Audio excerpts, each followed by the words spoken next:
модарҷон, ин йогурт ҳамин қадар бомаза ки барои миллион йогурт истеҳсол карданд. Чӣ қадар шир лозим бошад? Барои йогурти олучагӣ гов бояд олуча хӯрад? Барои ширин шуданаш чӣ? Шумо ягон бор ба говамон шакар надодед ку? Оҳ, ту профессори донои мо, фақат мепурсӣ барои чӣ, аз куҷо, чӣ қадар? О, ба ёдат ор, 1 сол пеш ба деҳаамон мутахассисон омада ба ҳамаамон дарс дода буданд ку? Чӣ тавр зиёд истеҳсол кардани шири гов, баланд кардани сифати он. барои чӣ шавқи зиёд ба чорводорӣ доред? барои он ки дар хонаамон шир зиёд бошад, боз даромади иловагӣ гирифта сатҳи зиндагиамонро беҳтар намоем. дуруст. дар деҳот барои чорводорӣ шароитҳои хуб дорем, аммо аз чӣ бояд сар кунем? аввал муайян намоед ки оилаи шумо ба чӣ қадар шир эҳтиёҷ дорад. дуюм, барои нигоҳ доштани гов оғилхона доред ё не? захираи хӯрока чӣ? ба фикри шумо боз кадом омилҳоро бояд ба инобат гирем?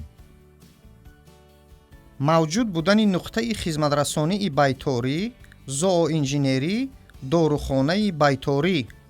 бале, дуруст мегӯед.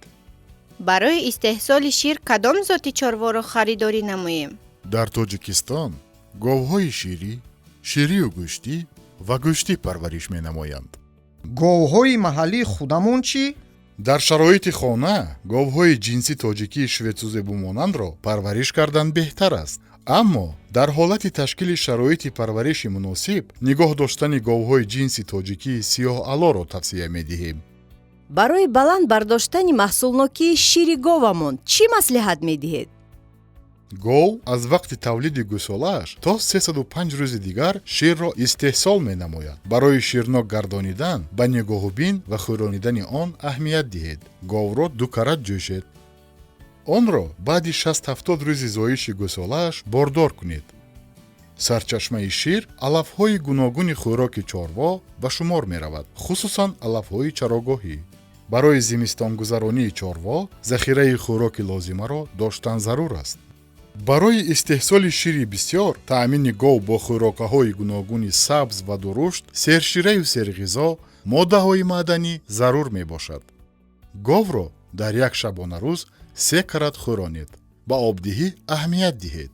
гове ки вазни зиндааш 400-450 килограмм аст, дар як шабонарӯз ба 60-70 литр об эҳтиёҷ дорад. инчунин ба шароити нигоҳубин низ аҳамият диҳед. оғилхона бояд озода, равшан ва дорои дӯлон бошад. ба саломатии чорво диққати махсус диҳед. эмгузарониро бар зидди касалиҳои сироятии бруцеллёз, сил, оқсил, сӯхтанӣ ва ғайраҳо сари вақт амалӣ намоед.